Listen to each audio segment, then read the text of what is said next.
Yes, sir. Hello. Oh, y'all can hear me?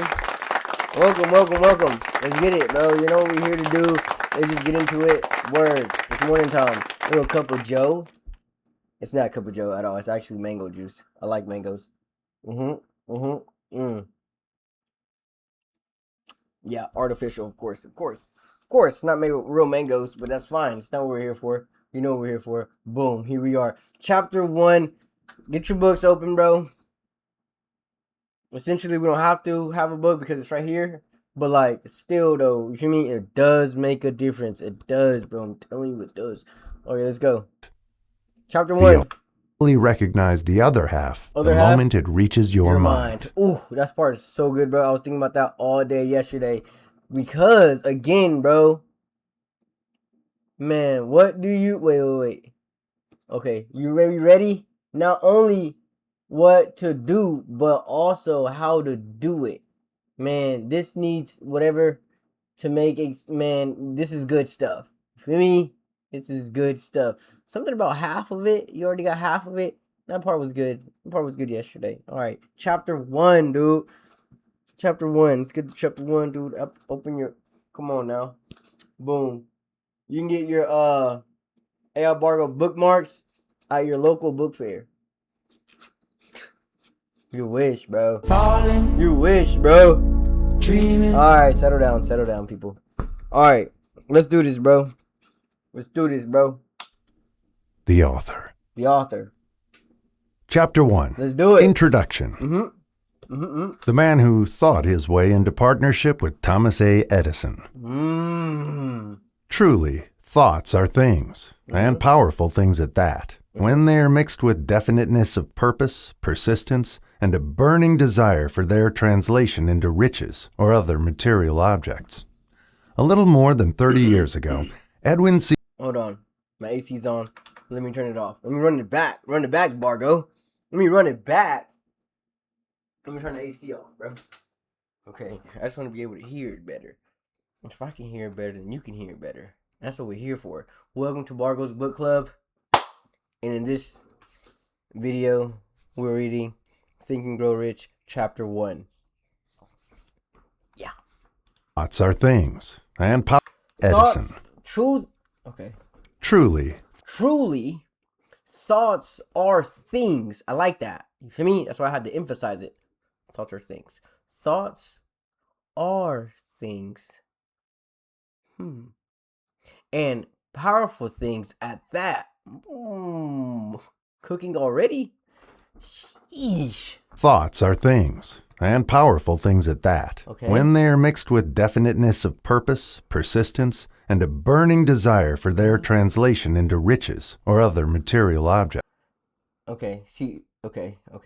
Thoughts are things and powerful things at that, when they are mixed with definiteness of purpose, persistence, and a burning desire. Now that I read this out loud, sometimes the definiteness of purpose, I be losing it sometimes. But the persistence and the burning desire for something be there all the way. You know what I'm saying? I need my glasses, bro. If we're gonna do this, we're gonna do this right. Everybody put your glasses. I know you left them too. Boom. Let's get it. Definite. Oh my gosh. And then they're dirty. Gets to a point, right? I'm sorry, guys. I know. Burning desire, definitely. That's just really good. You gotta come on. Like, we're here to not only read the book, but we want to know. You know what I'm saying? Like, we want to feel it. And I'm trying to, just in case it's going over your heads, thoughts are things and powerful things at that, when they are mixed with definiteness of purpose, persistence, and a burning desire. Excuse me, I didn't mean to burp in your face, bro. Excuse me, cuh. A little more than 30 years ago, Edwin C. Barnes discovered how true it is that men really do think and grow rich. Valid. His discovery did not come about at one sitting. It came little by little, beginning with a burning desire to become a business associate of the great Edison. Okay. One of the chief characteristics of Barnes' desire was that it was definite. He wanted to work with Edison, not for him. Observe carefully the description of how he went about translating his desire into reality, and you'll have a better understanding of the 13 principles which lead to riches. When this desire, or impulse of thought, Hold on. Run that back, Bargo. Observe carefully the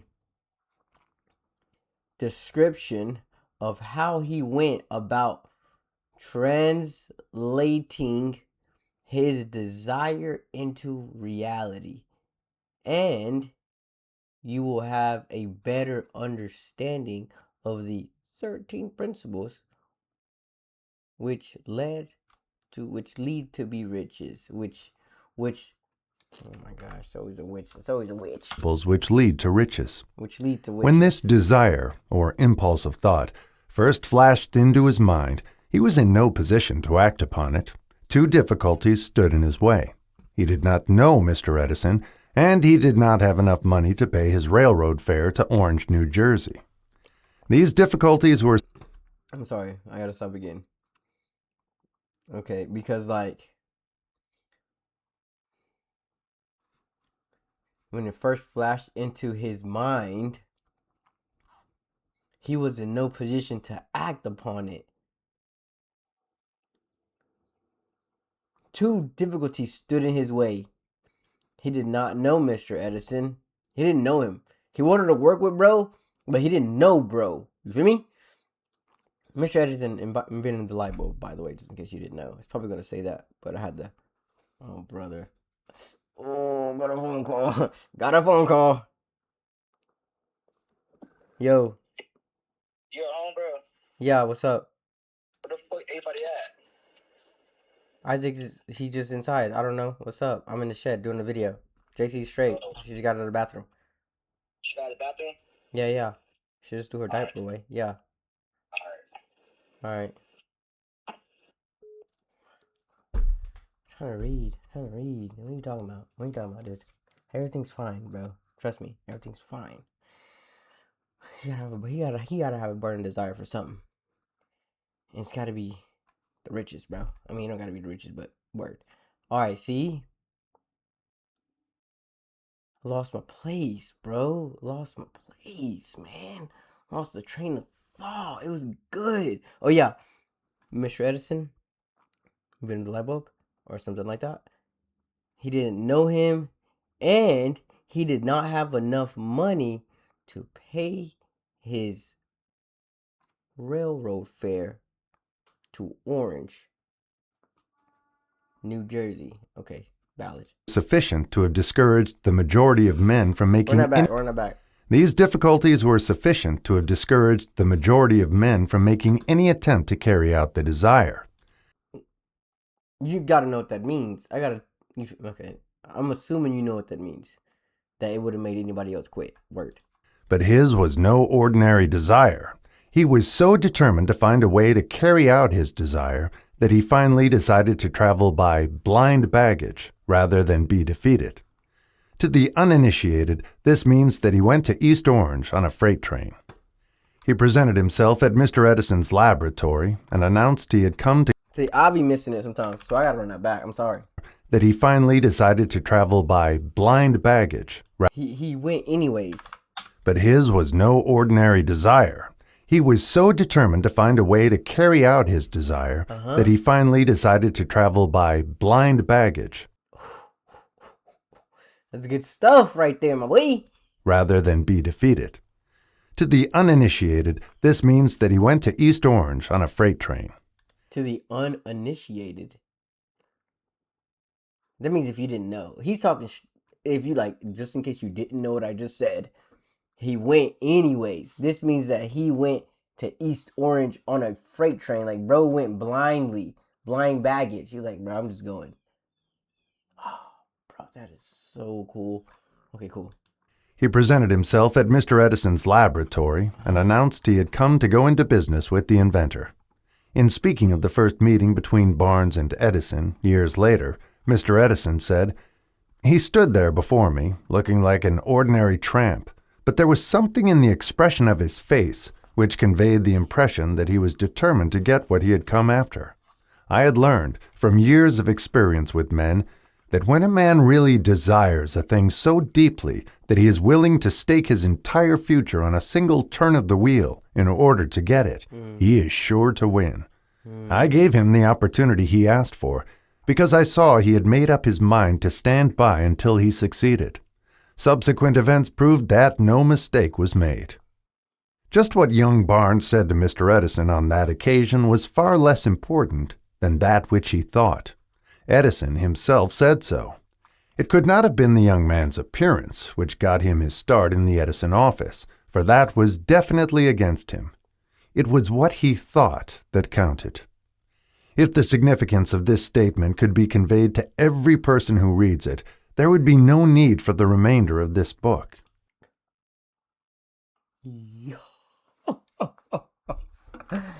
First of all, what was that? Okay. Second of all, bro, understood, gang. I just understood that. I just understood that.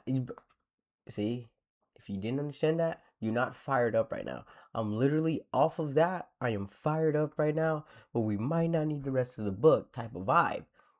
I'm like, I just thought that to myself, like, oh, we might not need the rest of this book. And then it just said, you might not need the rest of this book if you just understood what I said.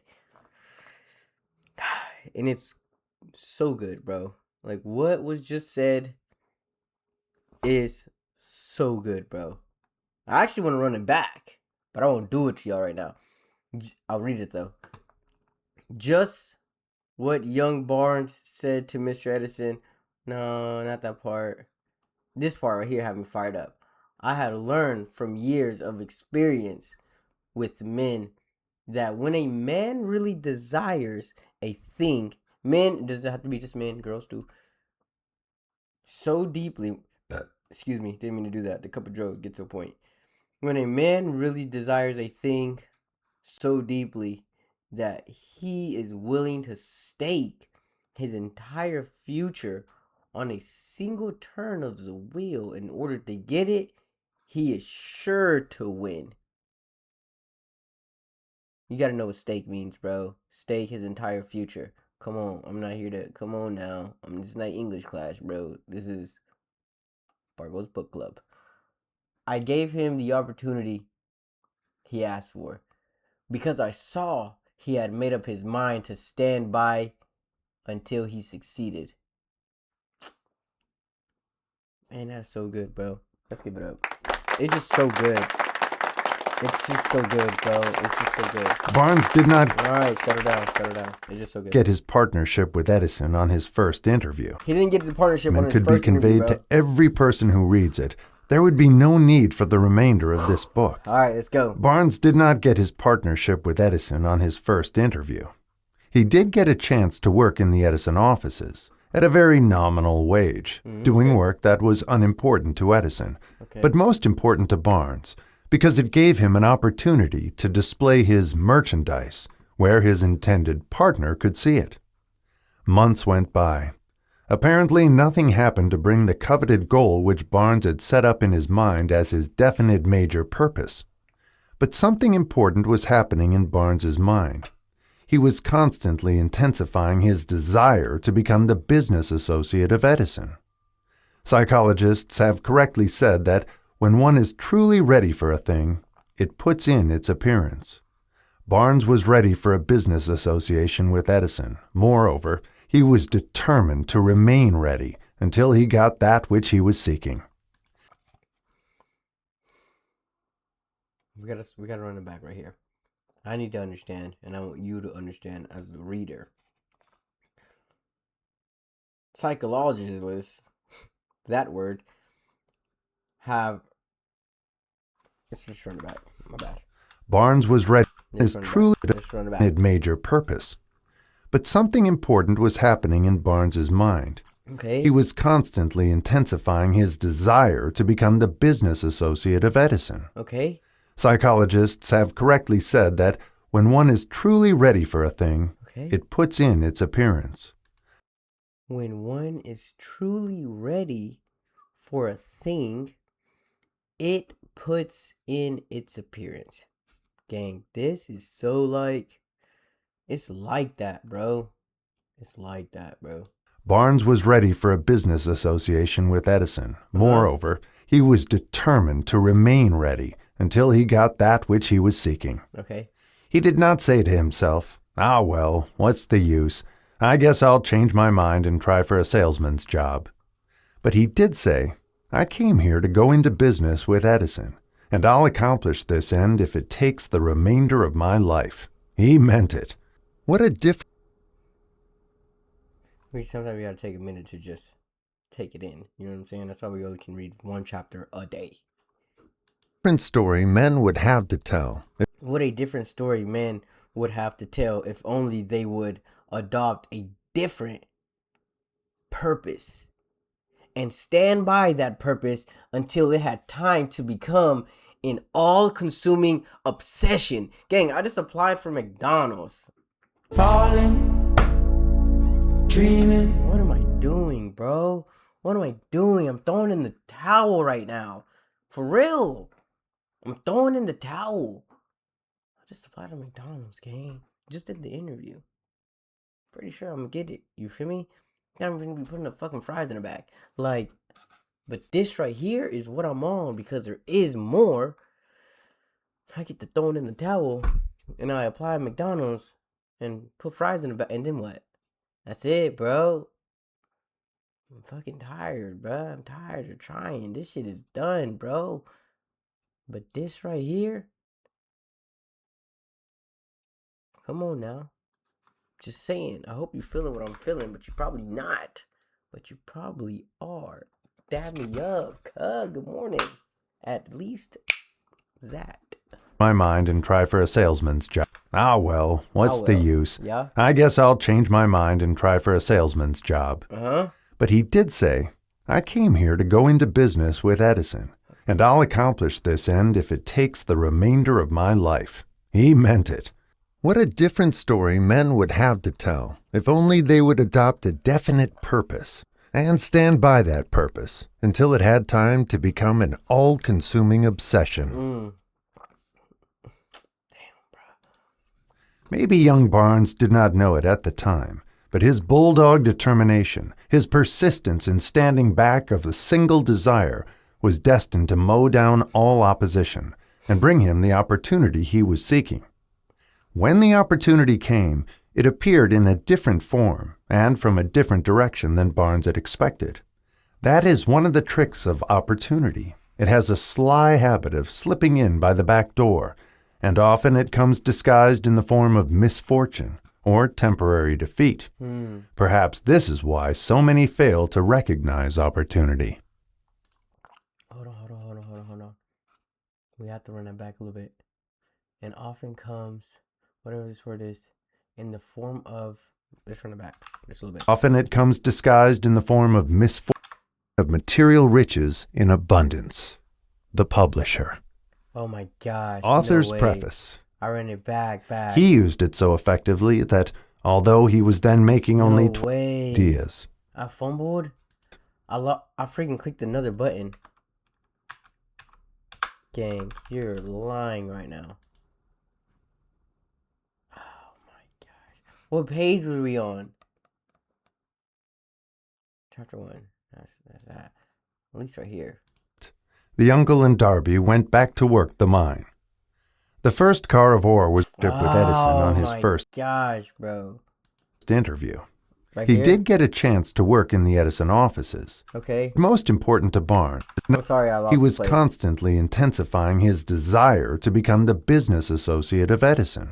I can't believe I lost the place. Comes bro. disguised in the form of misfortune. Okay, right here. That is one of the tricks of opportunity. It has a sly habit of slipping in by the back door, and Slipping in by the back door. And often comes disguised. often it comes disguised in the form of misfortune or temporary defeat. Perhaps this is why so many fail to recognize opportunity. Mr. Edison had just perfected a new office device, known at that time as the Edison dictating machine, now the Ediphone. His salesmen were not enthusiastic over the machine. They did not believe it could be sold without great effort. Barnes saw his opportunity. It had crawled in quietly, hidden in a queer-looking machine which interested no one but Barnes and the inventor. Barnes knew he could sell the Edison dictating machine. He suggested this to Edison and promptly got his chance. He did sell the machine.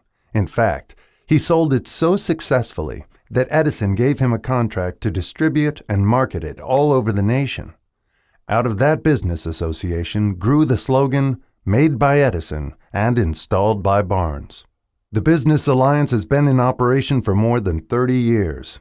Out of it, Barnes has made himself rich in money, but he has done something infinitely greater. He has proved that one really may think and grow rich. Title of the book. That's the title of the book. At least that was good. That was good. Once you think you grow rich. Alright. That's fire, bro. You know what I'm saying? They put the title of the book in the... I like what they did there. I like it. How much actual cash How much actual cash? Okay. that original desire of Barnes has been worth to him, I have no way of knowing. Perhaps it has brought him $2 or $3 million, but the amount, whatever it is, becomes insignificant when compared with the greater asset he acquired in the form of definite knowledge that an intangible impulse of thought can be transmuted into its physical counterpart by the application of known principles. It gets deep, bro. You understand what he said? Like, just the thought alone. $2 million, $3 million, millions of dollars. Had the thought, had to do it. He did it. He ran it up, gang. This is good. Barnes literally thought himself into a partnership with the great Edison. He thought himself into a fortune. He had nothing to start with, except the capacity to know what he wanted and the determination to stand by that desire until he realized it. He had nothing to start with, except the capacity, right? That's what he said. Partnership with the great Edison. He thought himself into a fortune. He had nothing to start with, except the capacity to... Thought so. The capacity to know what he wanted and the determination to stand by that desire until he realized it. That's good stuff. know what he wanted and the determination to stand by that desire until he realized it. He had no money to begin with. He had but little education. He had no influence. But he did have initiative, faith, and the will to win. With these intangible forces, he made himself #1 man with the greatest inventor who ever lived. He made himself #1 man with the greatest inventor who ever lived.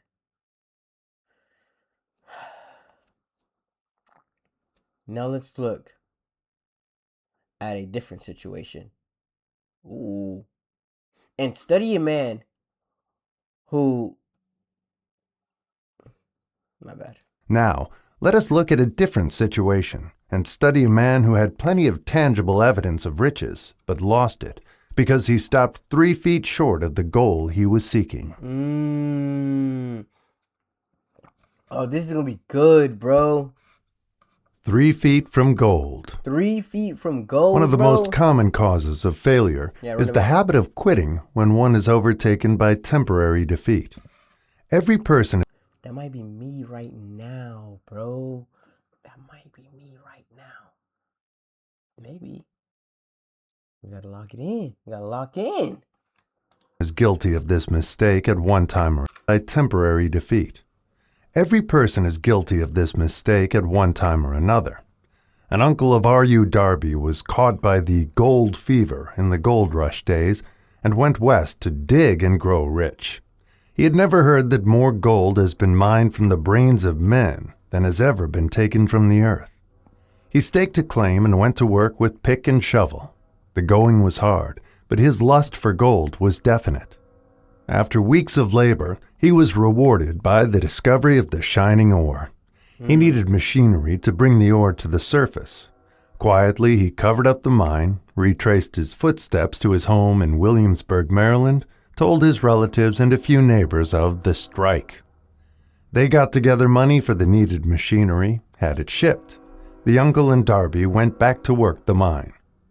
The first car of ore was mined and shipped to a smelter. The returns proved they had one of the richest mines in Colorado. A few more cars of that ore would clear the debts. Then would come the big killing in profits. Just in case you didn't know, he went to a spot, he dug up some gold, he took it to a spot, and they said, "Dang, son, where'd you find this?" And then it was like the richest. Come on now, it was the good stuff. He had the good stuff. He had the goods. Down went the drills. Up went the... And then after, he was like, "Bet. There goes the train." After that, he said, "Bet." And he took all the stuff he needed to dig what he needed to dig. hopes of Darby and Uncle. Then something happened. The vein of gold ore disappeared. They had come to the end of the rainbow, and the pot of gold was no longer there. They drilled on, desperately trying to pick up the vein again, all to no avail. Finally, they decided to quit. They decided to quit. Quitters never win. Winners never quit, bro. They sold the machinery to a junkman for a few $100s and took the train back home. Some junkmen are dumb, but not this one. Okay. He called in a mining engineer to look at the mine and do a little calculating. The engineer advised that the project had failed because the owners were not familiar with fault lines. Okay. His calculations showed that the vein would be found just 3 feet from where the Darbys had stopped drilling. Bro, so the Darbys they quit? They sold the machine to some junk man, and he hired somebody to come take a look around here. The engineer advised that the project had failed because the owners were not familiar with the fault lines, bro. With fault lines, not but fault lines. His calculation showed that the veins, fault lines was what they were digging for, that the veins would be found just 3 feet from where the Darbys had stopped, bro. So buddy's like, I used to pray for times like this, to rhyme like this, so I had to grind like that, to shine like this. bro, this is exactly where it was found. The junk man took millions of dollars in ore from the mine because he knew enough to seek expert counsel before giving up. Most of the money which went into the machinery. That is exactly where it was found. The junk man took millions of dollars in ore from the mine because he knew enough to seek expert counsel before giving up. Most of the money which went into the machinery was procured through the efforts of R.U. Darby, who was then a very young man. The money came from his relatives and neighbors because of their faith in him. He paid back every dollar of it, although he was years in doing so. Long afterward, Mr. Darby recouped his loss many times over when he made the discovery that desire can be transmuted into gold. The discovery came after he went into the business of selling life insurance. Remembering that he lost a huge fortune because he stopped 3 feet from gold, Darby profited by the experience in his chosen work, by the simple method of saying to himself, "I stopped 3 feet from gold, but I will never stop because men say no when I ask them to buy insurance." Oh my gosh, gang.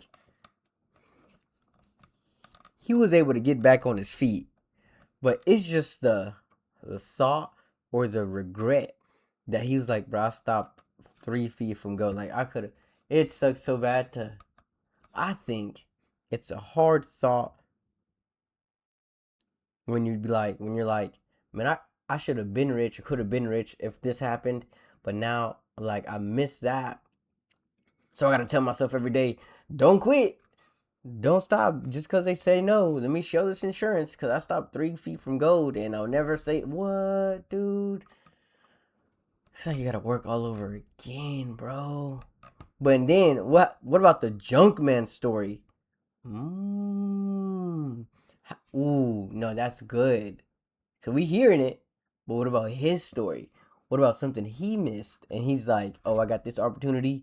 I'm not just finna quit right now. I'm gonna get an expert. I'm gonna figure out what the dilly is. You know what I'm saying? What the illy vanilly. My phone is going crazy, bro. Like, I can't even read a book these days. It's crazy, bro. Like, can I read a book, bro?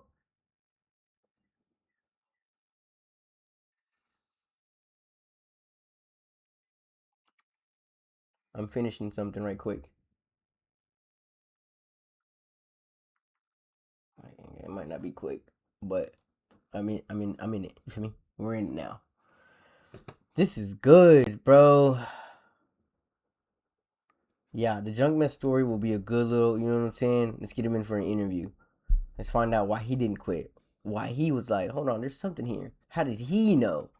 And then Mr. Darby, he became a life insurance dude, and he was like, bro, I'm finna be the best life insurance dude in the world. Okay, bet. Darby is one of a small group of fewer than 50 men who sell more than $1 million in life insurance annually. He owes his stickability to the lesson he learned from his quitability in the gold mining business. Before success comes in any man's life, he is sure to meet with much temporary defeat and perhaps some failure. When defeat overtakes a man, the easiest and most logical thing to do is to quit. Very, very true. When defeat takes over a man or overtakes a man, same, take over, overtakes. It's crazy. So crazy. The easiest and most logic thing to do is quit. Damn, bro. I be throwing in the towel in my mind sometimes. Never in the physical world, but in my mind, I'm like, oh my gosh, how many fucking towels? Throw them in, throw them in, throw them in. Falling, Telling you, gang. dreaming. The fight continues, bro. You gotta get back up, bro. 10, 9, 8. Get up, get up. Ding, ding, ding. Let's go again. You got to, bro. That is exactly what the majority of men do. It is what they do. More than 500 of the most successful men this country has ever known told the author their greatest success came just one step beyond the point at which defeat had overtaken them. Failure is a trickster with a keen sense of irony and cunning. It takes great delight in tripping one when success is almost within reach. I'll run that back a little bit. I don't understand that. Trickster with a keen sense of the point at which defeat had overtaken them. Failure is a trickster with a keen sense of irony and cunning. Failure is a trickster with a keen sense of irony and cunning. Let's put the definition of cunning in the description, please. I mean, in the comments down below. It takes a great delight in tripping one when success is almost within reach. Oh my gosh, bro. Oh my gosh, bro. I feel like I get that. I feel like I get that, bro. These niggas prayed on my downfall. These niggas prayed on my downfall. That makes a lot of sense, bro. Failure, as if failure was a person, is a trickster. And it likes to play games when you are on the cusp of winning, bro. Winning more. Feel me? It takes a delight in tripping one when success is almost within reach. It takes great delight in tripping one when success is almost within reach. Oh my God. I just feel like that, bro. I just feel like that's what's going on with me right now. A 50-cent lesson in persistence. What? 50 Cent? The rapper? Oh, he do got a book. Let's read that one next, right? Or no? Okay, my bad. A 50-cent lesson in persistence. In persistence. You must persist, bro. Shortly after Mr. Darby received his degree from the University of Hard Knocks and had decided to profit by his experience in the gold mining business. That's not a real school, by the way. It's not a real school. It's like I think a metaphor, right? University of Hard Knocks. You feel me? I think. He had the good fortune to be present on an occasion during the University of Hard Knocks and had decided to profit by his experience in the gold mining business. He had the good fortune to be present on an occasion that proved to him that no does not necessarily mean no. One afternoon, he was helping his uncle grind wheat in an old-fashioned mill. Oh yeah, my computer's. That's loud, bro. Oh yeah, something's going up. Something's going on my PC. It sounds like a damn plane engine. It's finna take off, bruh. Hey man, come on now. We must persist. Uncle operated a large farm. Uncle grind wheat in an old-fashioned no. One afternoon, he was helping his uncle grind wheat in an old-fashioned mill. The uncle operated a large farm on which a number of colored sharecrop farmers lived. Quietly, the door was opened, and a small colored child, the daughter of a tenant, walked in and took her place near the door. The uncle looked up, saw the child, and barked at her roughly. "What do you want?" Meekly, the child replied, "My mammy say send her 50 cents. "I'll not do it," the uncle retorted. "Now you run on home." "Yes, sir," the child replied. But she did not move. The uncle went ahead with his work, so busily engaged that he did not pay enough attention to the child to observe that she did not leave. When he looked up and saw her still standing there, he yelled at her. "I told you to go on home. Now go, or I'll take a switch to you." The little girl said, "Yes, sir," but she did not budge an inch. The uncle dropped a sack of grain he was about to pour into the mill hopper, picked up a barrel stave, and started toward the child with an expression on his face that indicated trouble. Darby held his breath. He was certain he was about to witness a murder. I kind of want to read this because I'll put more pizzazz in that thing. Yes, sir. But I ain't even finna do it to y'all. Word. Next time. He knew his uncle had a fierce temper. He knew that colored children were not supposed to defy white people in that part of the country. What? When the uncle reached the spot where the child was standing, she quickly stepped forward one step, looked up into his eyes, and screamed at the top of her shrill voice, "My mammy's gotta have that 50 cents. The uncle stopped, looked at her for a minute, then slowly laid the barrel stave on the floor, put his hand in his pocket, took out $50 and gave it to her. The child took the money and slowly backed toward the door, never taking her eyes off the man whom she had just conquered. After she had gone, the uncle sat down on a box and looked out the window into space for more than 10 minutes. He was pondering, with awe, over the whipping he had just taken. Mr. Darby, too, was doing some thinking. That was the first time in all his experience that he had seen a colored child deliberately master an adult white person. How did she do it? What happened to his uncle that caused him to lose his fierceness and become as docile as a lamb? What strange power did this child use that made her master over her superior? These and other similar questions flashed into Darby's mind, but he did not find the answer until years later when he told me the story. Strangely, the story of this unusual experience was told to the author in the old mill, on the very spot where the uncle took his whipping. Strangely, too, I had devoted nearly a quarter of a century to the study of the power which enabled an ignorant, illiterate colored child to conquer an intelligent man. As we stood there in that musty old mill, Mr. Darby repeated the story of the unusual conquest and finished by asking, "What can you make of it? What strange power did that child use that so completely whipped my uncle?" The answer to his question will be found in the principles described in this book. The answer is full and complete. It contains details and instructions sufficient to enable anyone to understand and apply the same force which the little child accidentally stumbled upon. Keep your mind alert, and you will observe exactly what strange power came to the rescue of the child. You will catch a glimpse of this power in the next chapter. Keep your mind alert, bro. So as we're going through, you got to be ready. You got to be ready. You got to be ready for something to hit you on the head. And you got to know, like, it's good stuff we're talking about here.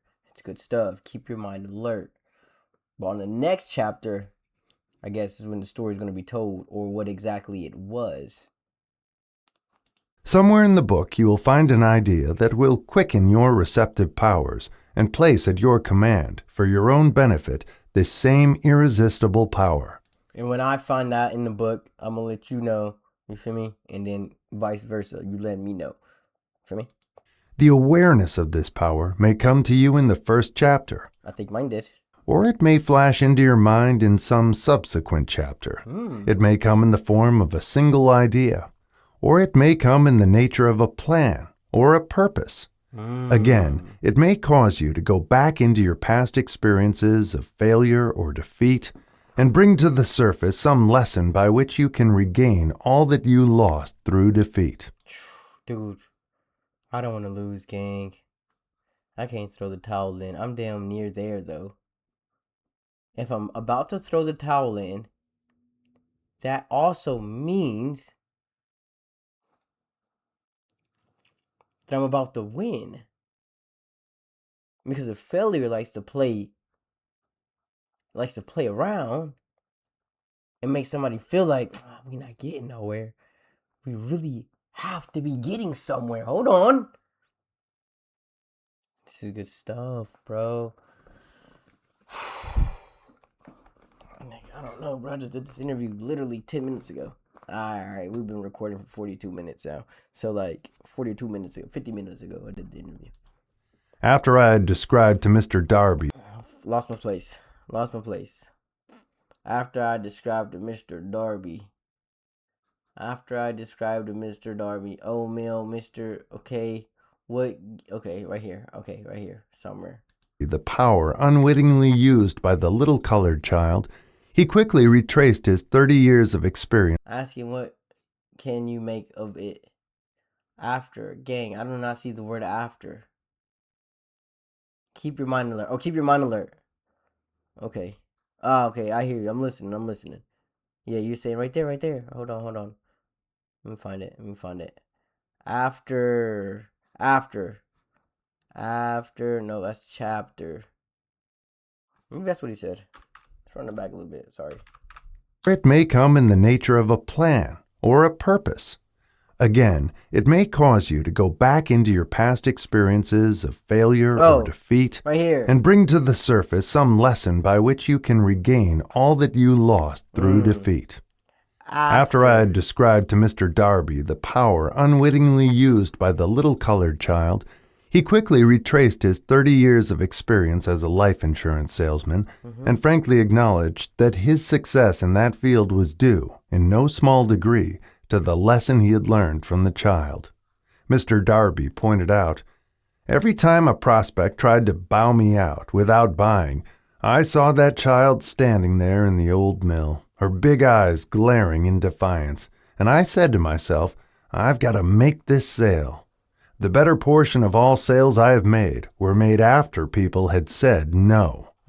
He recalled, too, his mistake in having stopped only 3 feet from gold, but, he said, that experience was a blessing in disguise. It taught Boy, and it do be like that. I'm just saying, like, it just do be like that, bro. You gotta take a fat L and then hold that L for the rest of your life and turn that L into a W and be like, that was the best thing that could have happened to me. But at the time, how frustrated, gang. Like, oh, I missed millions. And then you have to see, like, maybe I wasn't supposed to get millions around now. Like, it's, bro, what? Come on now. Taught me to keep on keeping on, no matter how it was a blessing in disguise. It taught me to keep on keeping on, no matter how hard the going may be. A lesson I needed to learn before I could succeed in anything. This story of Mr. Darby and his uncle, the colored child and the gold mine, doubtless will be read by hundreds of men who... Hold on. A lesson I needed to learn before I could succeed in anything. It taught me to keep on keeping on, no matter how hard the going may be. A lesson I needed to learn before I could succeed in anything. This story of Mr. Darby and his uncle, the colored child, and his uncle, Mr. Darby and his uncle, the colored child, and the gold mine, make their living by selling life insurance. Doubtless will be read by hundreds of men who make their living by selling life insurance. And to all of these, the author wishes to offer the suggestion that Darby owes to these two experiences his ability to sell more than $1 million of life insurance every year.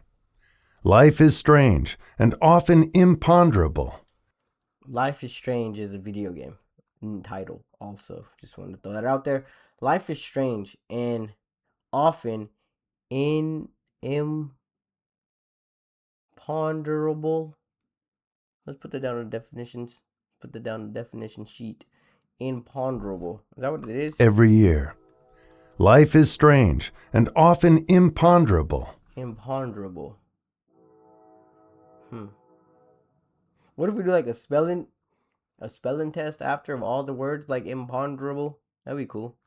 It's a way to learn. That's an idea. See, you get an idea, you do it. Next thing you know, I'm doing spelling bees out here. Come on, dude. It be like that. Both the successes and the failures have their roots in simple experiences. Yeah, maybe I actually should do that. Maybe I should write down all the... It'll just... Come on now. With all the words that... Oh my gosh, bro. Imponderable. We just need that, bro. I might want to use that later on down the road. Imponderable. See? My phone was like, what? It didn't even get it. It said, what does this word mean? My phone. Siri don't even know what it means. Imponderable. Mr. Darby's experiences were commonplace and simple enough. Both the successes and the failures have their roots. Imponderable. Both the successes and the failures have their roots in simple experiences. Mr. Darby's experiences were commonplace and simple enough, yet they held the answer to his destiny in life. Therefore, they were as important to him as life itself. He profited by these two dramatic experiences because he analyzed them and found the lesson they taught. But what of the man who has neither the time nor the inclination to study failure in search of knowledge that may lead to success? Okay, hold on. But what of the man who has neither the time nor the something to study failure in search of knowledge that may lead to success? It's saying, what about the person who just lets everything fail and they don't care? What about them? What happens to them? Where and how is he to learn the art of converting defeat into stepping stones to opportunity? In answer to these questions, this book was written. Okay. The answer called for a description of 13 principles, but remember, as you read, the answer you may be seeking to the questions which have caused you to ponder over the strangeness of life may be found in your own mind through some idea, plan, or purpose which may spring into your mind as you read. One sound idea is all that one needs to achieve success. The principles described in this book contain the best and the most practical of all that is known concerning ways and means of creating useful ideas.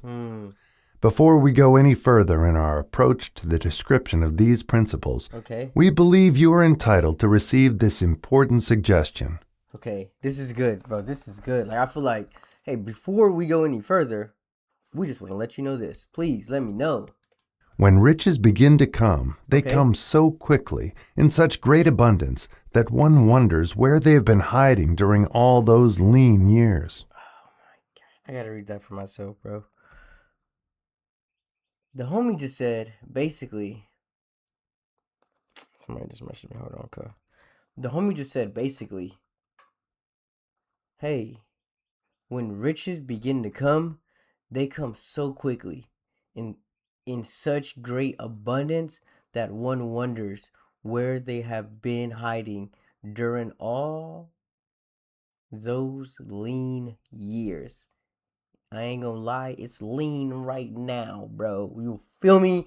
And I'm on the cusp of like throwing the towel, and I feel like I'm on the cusp of winning, and I feel like this is relating to me right now in the most insane way, which is probably why I'm reading this book in general, because I need to know something in this book, and so do you, which is why you're watching this video.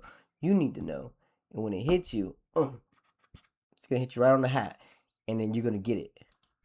This is an astounding statement. Let's run that back a little bit, Entitled to receive this important suggestion. please. When riches begin to come, they They come will. so quickly, in such great abundance, that one wonders where they have been hiding during all those lean years. I'm already wondering that though, gang. Like, dang, it makes somebody say, finally.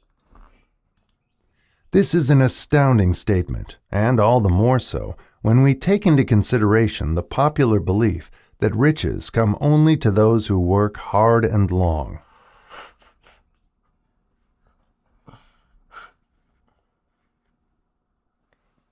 It's wild, bro.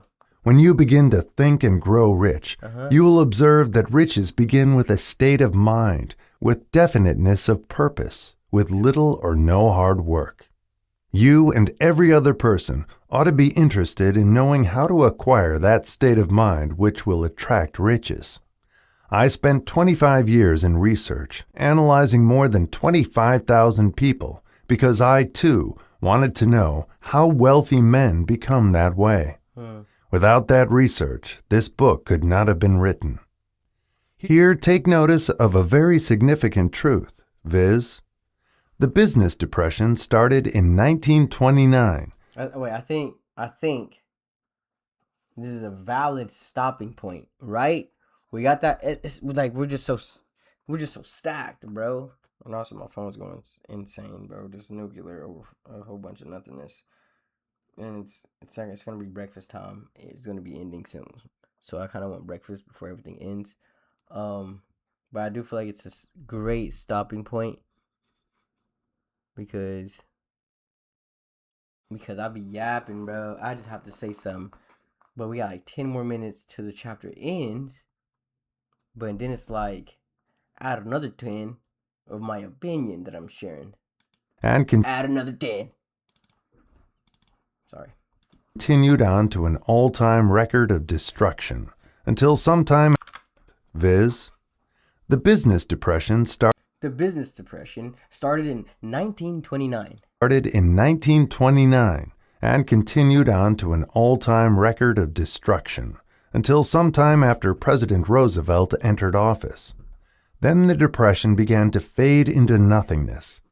Just as an electrician in a theater raises the light so gradually that darkness is transmuted into light before you realize it, so did the spell of fear in the minds of the people gradually fade away and Hold on.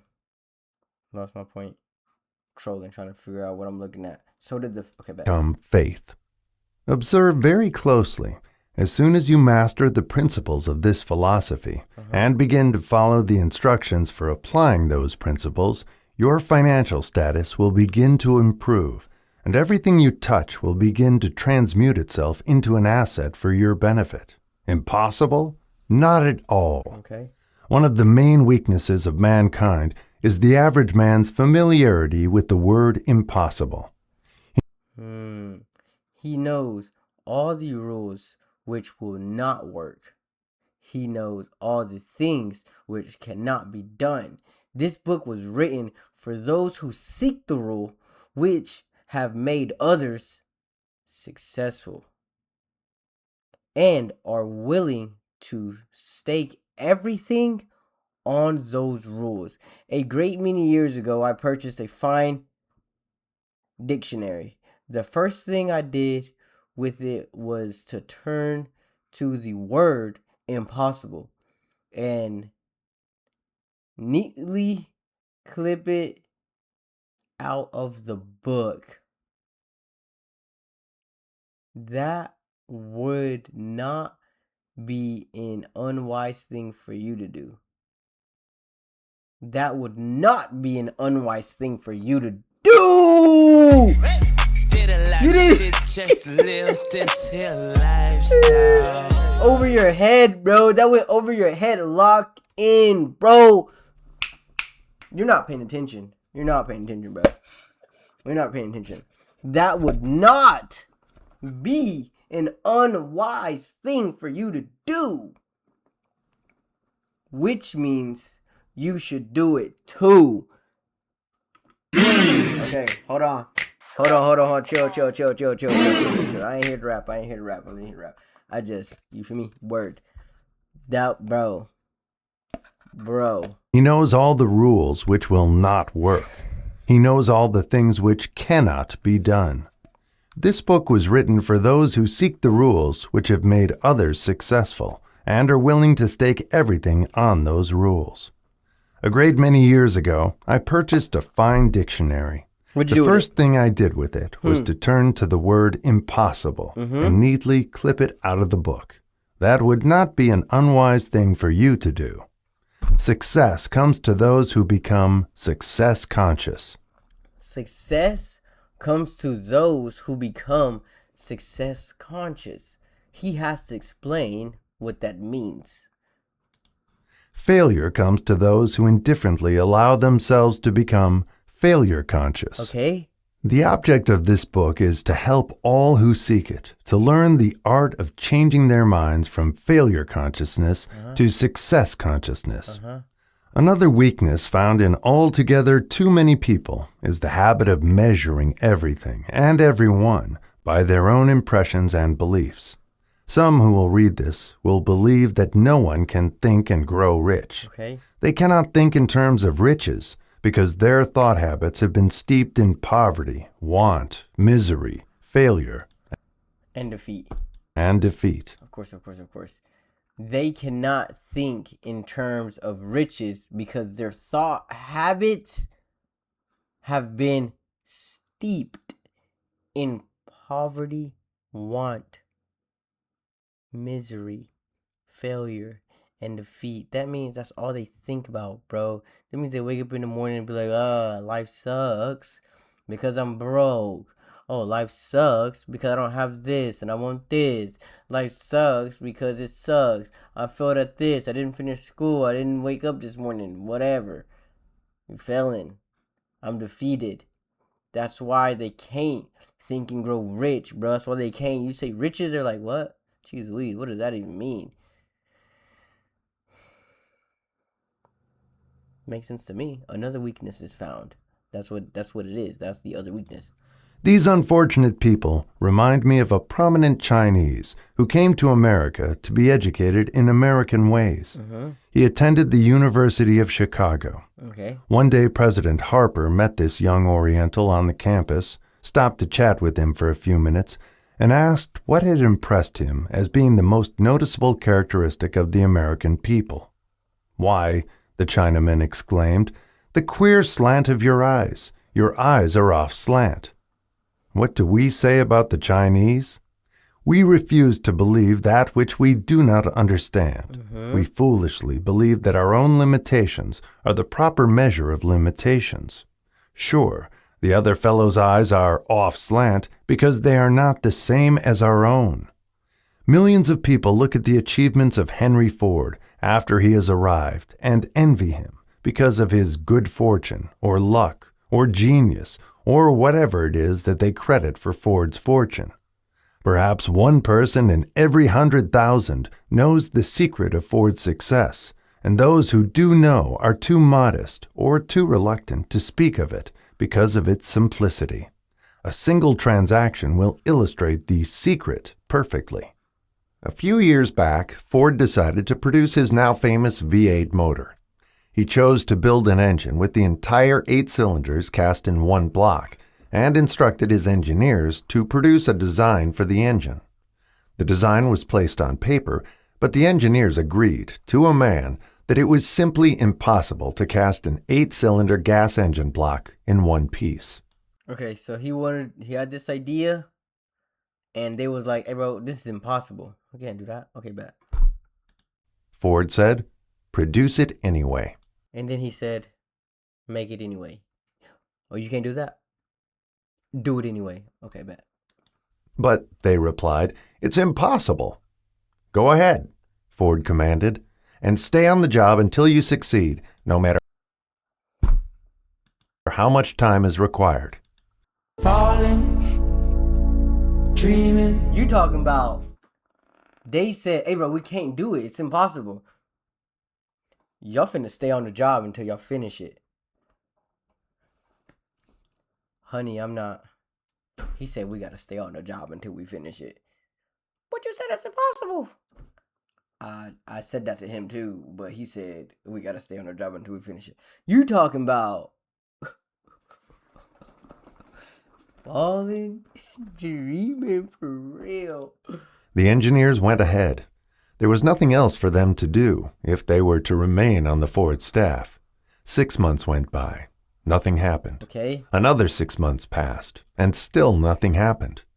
The engineers tried every conceivable plan to carry out the orders, but the thing seemed out of the question. Impossible. That's wild, bro. They spent a whole year on doing something that somebody was like, do it, bro. No, it's impossible. Oh my gosh, bro. This is good. At the end of the year, Ford checked with his engineers, and again they informed him they had found no way to carry out his orders. "Go right ahead," said Ford. "I want it, and I'll have it." They went ahead, and then, as if by a stroke of magic, the secret was discovered. The Ford determination had won once more. What? This story may not be described with minute accuracy, but the sum and substance of it is correct. Deduce from it, you who wish to think and grow rich, the secret of the Ford millions, if you can. You'll not have to look very far. Henry Ford is a success because he understands and applies the principles of success. One of these is desire, knowing what one wants. Remember this Ford story as you read, and pick out the lines in which the secret of his stupendous achievement have been described. If you can do this, if you can lay your finger on the particular group of principles which made Henry Ford rich, you can equal his achievements in almost any calling for which you are suited. You are the master of your fate, the captain of your soul, because when Henley wrote the prophetic lines, "I am the master of my fate, I am the captain of my soul," he should have informed us that we are the masters of our fate, the captains of our souls, because we have the power to control our thoughts. He should have told us that the ether in which this little earth floats, in which we move and have our being, is a form of energy moving at an inconceivably high rate of vibration, and that the ether is filled with a form of universal power which adapts itself to the nature of the thoughts we hold in our minds, and influences us in natural ways to transmute our thoughts into their physical equivalent. If the poet had told us this great truth, we would know why it is that we are the masters of our fate, the captains of our souls. He should have told us with great emphasis that this power makes no attempt to discriminate between destructive thoughts and constructive thoughts, that it will urge us to translate into physical reality thoughts of poverty just as quickly as it will influence us to act upon thoughts of riches. He should have told us, too, that our brains become magnetized with the dominating thoughts which we hold in our minds, and, by means with which no man is familiar, these magnets attract to us the forces, the people, the circumstances of life which harmonize with the nature of our dominating thoughts. He should have told us that before we can accumulate riches in great abundance, we must magnetize our minds with intense desire for riches, that we must become money conscious until the desire for money drives us to create definite plans for acquiring it. But, being a poet, and not a philosopher, Henley contented himself by stating a great truth in poetic form, leaving those who followed him to interpret the philosophical meaning of his lines. Little by little, the truth has unfolded itself, until it now appears certain that the principles described in this book hold the secret of mastery over our economic fate. We are now ready to examine the first of these principles. Maintain a spirit of open-mindedness, and remember, as you read, they are the invention of no one man.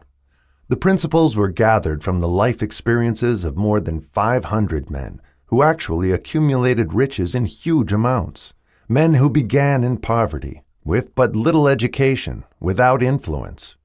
The principles worked for these men. You can put them to work for your own enduring benefit. You will find it easy, not hard, to do. Before you read the next chapter, I want you to know that it conveys factual information which might easily change your entire financial destiny, as it has so definitely brought changes of stupendous proportions to two people described. That's me, stupendous proportions. First of all, I think I was in the middle of a eureka moment. I'm not gonna lie, because I was like, what? Something just, a couple of thoughts just hit me on the head real hard, and I was just like, a little bit in the daze. And I was just like, what? I think I know what I'm finna do, bro. It's time to make it happen, bruh. Because the time is now. You feel me? Stupendous proportions. Don't mind if I do. Word. Bro, stupendous proportions. I like how he sets you up for the next chapter, too. Like, in the next chapter, get ready.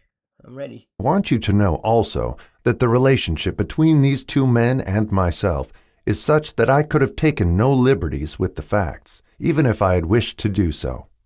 One of them has been my closest personal friend for almost 25 years. The other is my own son. The unusual success of these two men, success which they generally accredit to the principle described in the next chapter, more than justifies this personal reference as a means of emphasizing the far-flung power of this principle. Almost 15 years ago, I delivered the commencement address at Salem College, Salem, West Virginia. I emphasized the principle described in the next chapter with so much intensity that one of the members of the graduating class definitely appropriated it and made it a part of his own philosophy. The young man is now a member of Congress and an important factor in the present administration. Just before this book went to the publisher, he wrote me a letter in which he so clearly stated his opinion of the principle outlined in the next chapter that I have chosen to publish his letter as an introduction to that chapter. It gives you an idea of the rewards to come. My dear Napoleon. Okay. This letter is for this next chapter. This is the intro, basically. My service as a member of Congress, having given me an insight into the problems of men and women, I am writing to offer a suggestion which may become helpful to thousands of worthy people. With apologies, I must state that the suggestion, if acted upon, will mean several years of labor and responsibility for you. But I am enheartened to make this suggestion because I know your great love for rendering useful service. In 1922, you delivered the commencement address at Salem College when I was a member of the graduating class. In that address, you planted in my mind an idea which has been responsible for the opportunity I now have to serve the people of my state, and will be responsible, in a very large measure, for whatever success I may have in the future. The suggestion I have in mind is that you put into a book the sum and substance of the address you delivered at Salem College, and in that way give the people of America an opportunity to profit by your many years of experience and association with the men who, by their greatness, have made America the richest nation on earth. I recall, as though it were yesterday, The marvelous description you gave of the method by which Henry Ford, with but little schooling, without a dollar, with no influential friends, rose to great heights. I made up my mind then, even before you had finished your speech, that I would make a place for myself, no matter how many difficulties I had to surmount. Thousands of young people will finish their schooling this year and within the next few years. Every one of them will be seeking just such a message of practical encouragement as the one I received from you. They will want to know where to turn, what to do to get started in life. You can tell them because you have helped to solve the problems of so many, many people. If there is any possible way that you can afford to render so great a service, may I offer the suggestion that you include with every book one of your personal analysis charts, in order that the purchaser of the book may have the benefit of a complete self-inventory, indicating, as you indicated to me years ago, exactly what is standing in the way of success. Such a service as this, providing the readers of your book with a complete, unbiased picture of their faults and their virtues, would mean to them the difference between success and failure. The service would be priceless. Millions of people are now facing the problem of staging a comeback because of the depression, and I speak from personal experience when I say, I know these earnest people would welcome the opportunity to tell you their problems and to receive your suggestions for the solution. You know the problems of those who face the necessity of beginning all over again. There are thousands of people in America today who would like to know how they can convert ideas into money. People who just start at scratch without finances and recoup their losses. If anyone can help them, you can. If you publish the book, I would like to own the first copy that comes from the press, personally autographed by you. With best wishes, believe me. Cordially yours, Jennings Randolph.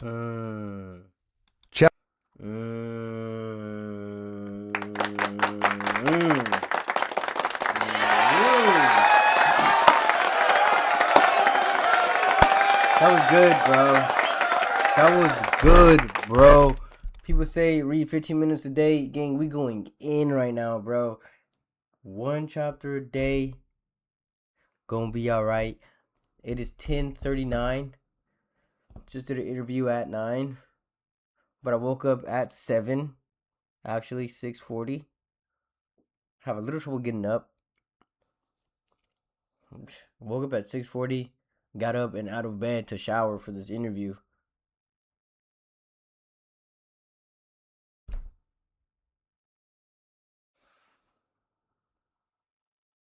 Around 7:40. Time is running on a treadmill, gang. Anyways, W chapter. A lot to reflect on. You dig what I'm saying? I hope you feel how I'm feeling. I'm kind of fired up right now. I got some things going on. Plans being made. And it has to happen. Like, these things have to happen, bro. Or I'm finna be putting fries in the bag. And there's not a problem with putting fries in the bag. But if you don't need to be putting fries in the bag, why are you about to put fries in the bag? I don't know.